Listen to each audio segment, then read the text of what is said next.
This is like a domestic fight from your nightmares, where like your spouse knows everything about you and knows exactly where to stab the knife. Better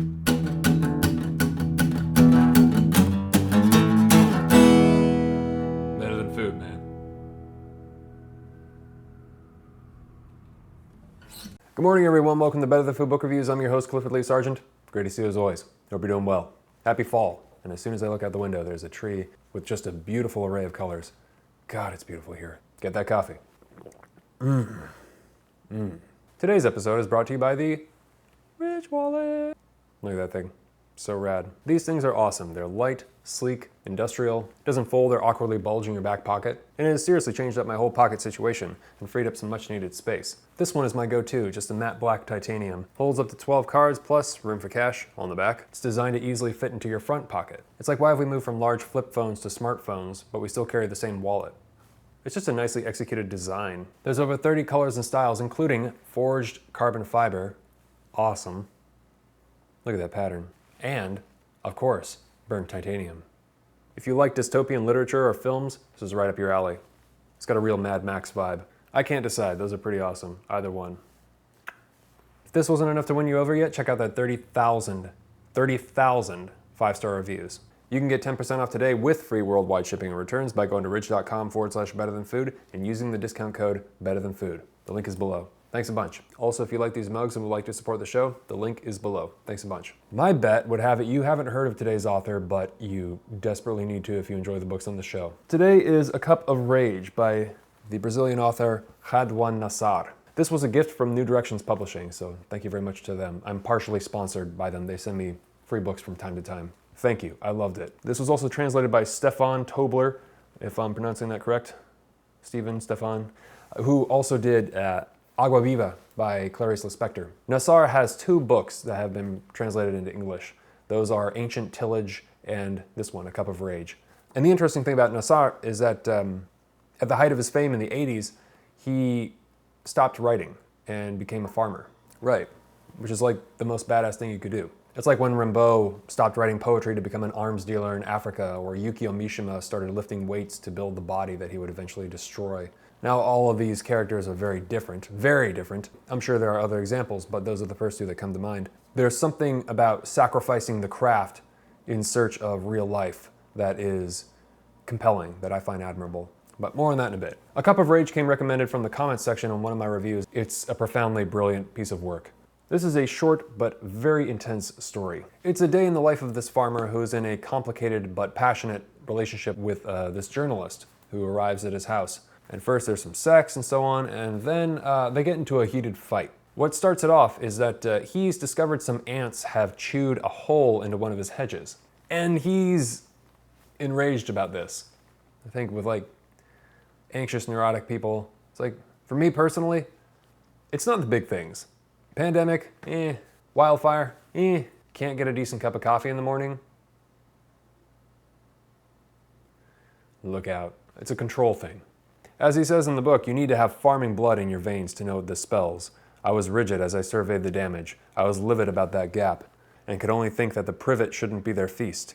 Such hard work just for the leafcutters to set their maws to it. The little bastards. That was me. He's losing control. It's an intrusion in the fortress out in the countryside that he's focused on cultivating around himself. And who knows, the journalist could also be seen as a threat in a way to this identity that he's built up, as a source of risk and anxiety. And that may have contributed to why he blew up on her and they began fighting. The entire book lives inside this fight between a man and a woman. But of course, it's much more than just a fight. Beautiful in its description. I mean, politics and identity and ideology come into play. So many things.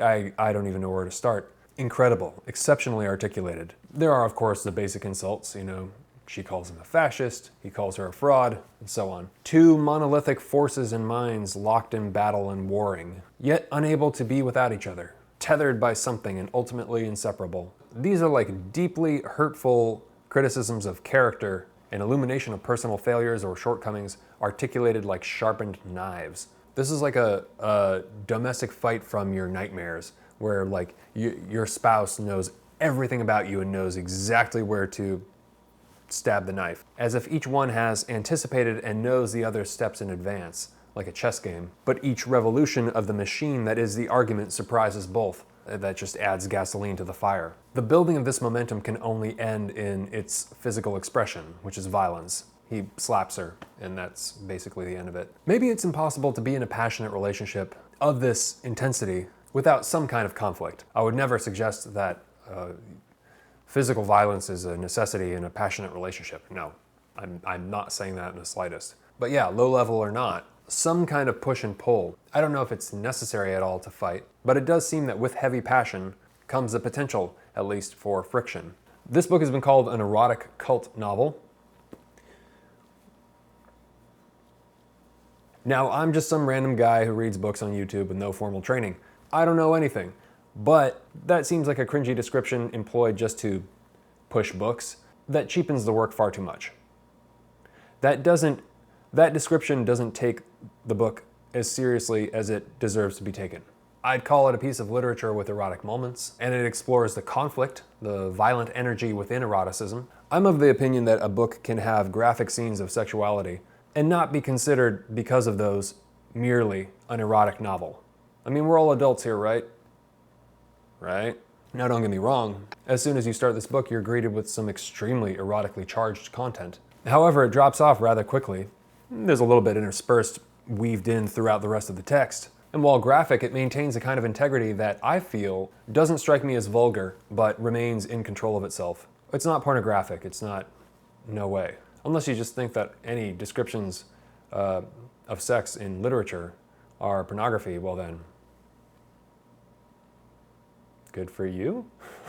I'm not sure I've ever read a book that so successfully employs agricultural metaphor in an erotic context. He refers to tears and semen as birdlime, and not in a way that's as humorous or strange as my describing it, I'm sure. The story possesses a fresh, sharp vitality, like walking through a garden itself in spring or summer, when everything is in stinking bloom, furiously displaying itself and destined to soon die and rot. That's pretentious, but I mean, it has that kind of feverish urgency. It feels like the stakes are high in this one. The demand to be understood, the need to be understood, which comes from kind of this underlying deep, squirrely anxiety, festering anxiety, which could be part of the author's personality, it could be injected into the characters, it could be many things, but this feverish need to be understood between the two characters, or at least on the man's part, could actually also be seen, I believe, this is off the cuff here, to be one of the reasons that contributed to Nassar's decision to stop writing in and of itself. And what I mean by that is that there are some folks mentioned in the article below who believe that he was a perfectionist. That there was this kind of like a little bit of a neurotic anxiety about getting it all exactly right. And that's what you see between these two characters, or at least on the man's part, and he's it's first person for the most part, so it's his story inside his head. We understand him the most. We get the events through him. And that need to be understood, to accurately get things right, permeates the whole novel. As if there's this underlying dread of being misunderstood, or not having had articulated clearly and strongly his ideas, his point. And that's really compelling to me. I can relate with that a lot. I mean, I am a particularly neurotic individual who consumes a lot of caffeine, thereby exacerbating the issue. So maybe that's why I love the book. I really love the book. According to an article in the New Yorker, which I've linked to below, the editor-in-chief of a famous Brazilian publishing house suspected that there was sort of a neurosis possessed by Nassar. And the article by this guy named Chakov says that this restlessness takes shape in his novels as a kind of linguistic anxiety or nervous search for accuracy. One image follows another, as if there were always the need for a richer simile. This trait gives Nassar's very short books a strangely maximalist feel. Both the story and writing are timeless. While written in the 70s, like the first draft I think was in 1970, it could just as well have been written now. The story is 65 pages long, and none of it's wasted. He was also influenced by Fernando Pessoa, who wrote the Book of Disquiet, which you should definitely check out if you haven't. Portuguese author, and brilliant author. That's desperately in need of a re-review. That's a hell of a dense book. But there are some translator's notes in here that point out the references to Pessoa. I think his poetry. I could be mistaken. I thought that was really cool. Given that it's written in first person from the man's point of view, we are only inside his mind. I'll read you some. 24. It's not a big deal, especially for a rational little boy like you, and I have to admit that little boy was a kick in the shins. That was tough, even more so because of how she said it, for it contained that poised casualness she put in everything, which in this case was a sort of distancing, as though distance alone could necessarily lend the comment its reasonableness, and this only served to make me even more angry. Right, I said to myself, as if I were saying, now's the time. And I, getting hung up on that boy, could perfectly well have said to her, time has taken more of a toll on me, although she wouldn't have understood what advantage I drew from this, and could also have given her an earful for her essentially boring use of a nasty irony. Not that I nurture a boiling hunger for harsh words, a bent towards the tragic. It was neither that nor the opposite, but it would do her good. She who saw in her irony the exercise of high intelligence, if I were to sensibly remind her that irony and a solid character don't mix.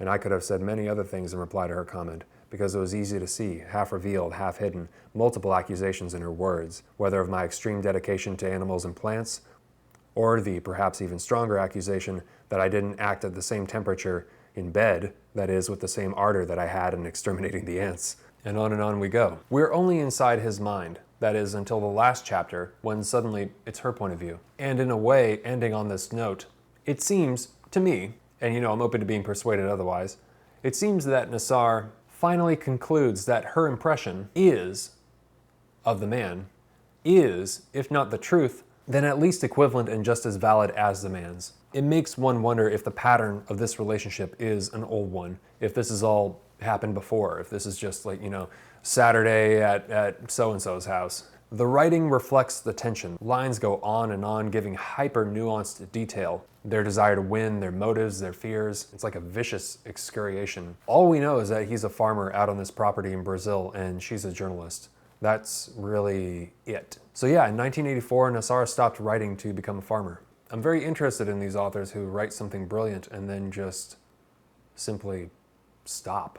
While I'm sure the truth is very different, just from reading about them, one gets the impression that they're briefly possessed by something that they must express. And then, once emptied of that idea, sometimes there's just nothing left to say. You succeeded. You've succeeded. You're sort of like on to the next thing. Especially if it takes like a lot out of you, if it kind of just like sucks you dry. For instance, Nassar wrote an early draft of this when he was 34 in 1970. And he wrote Ancient Tillage, the other one, translated into English, in about 2 weeks. Nassar is a mystery, even to himself it seems, as the article below ends with him admitting that even he doesn't know himself why he stopped writing. Better than food, no question.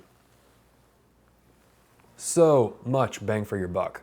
But consistently, it seems, just for me personally, I tend to prefer short, controlled explosions of literary work rather than long, drawn-out titles that just feel like a war that's just gone on for way too long, you know what I mean?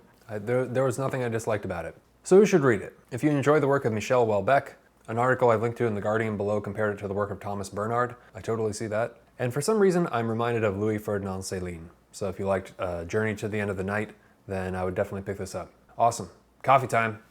For those of you who are new, I take all the names of the patrons on Patreon who have donated $5 or more per video to the show. I place their names in this mason jar and I pull out a name for every review I do. And whoever's name I pull out gets a hard copy of the book I'm reviewing, plus a bag of coffee, normally roasted by yours truly, but lately roasted by one of the wonderful roasters here in Portland, Oregon because of the pandemic and for safety and because it's good to help support small business. And their coffee is magnificent. So if you'd like to get in on that, you could head to the description box below and click on the link and donate $5 or more per video, and I sincerely appreciate it. Unfortunately, international shipping is not included. Sorry about that. $1 or more will get you access to the patron-only reviews, the Discord channel, plus the Better Than Friday newsletter I send out every Friday, which is just a list of 5 different things I'm interested in at any given time. Could be books in the pipeline, music, films, articles, changes week to week. If you think we have similar taste, I think you'll get a lot of value out of that. And there's a bunch of them already posted. So, also, you will get access to my latest bookshelf tour video. Part 1 is up there and part 2 is coming soon. So, Be sure to check that out if you are wanting to get a head start on some of the books that will be reviewed on this show. Thank you very much, and best of luck to all the patrons. Okay, here we go.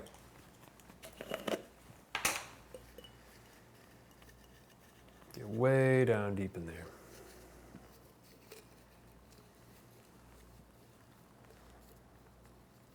Okay. Rob R. Thanks so much, Rob. Really appreciate it. You're going to receive A Cup of Rage by Raduan Nassar, plus some delicious coffee. Thanks a bunch. Please subscribe if you haven't already. Please hit the thumbs up if you enjoyed this, and you can follow me on Instagram. I'd really appreciate it. And please always remember, bring a book wherever you go. All right, thank you very much for watching. Take care of yourselves. Stay safe. Have a great night. Talk to you soon.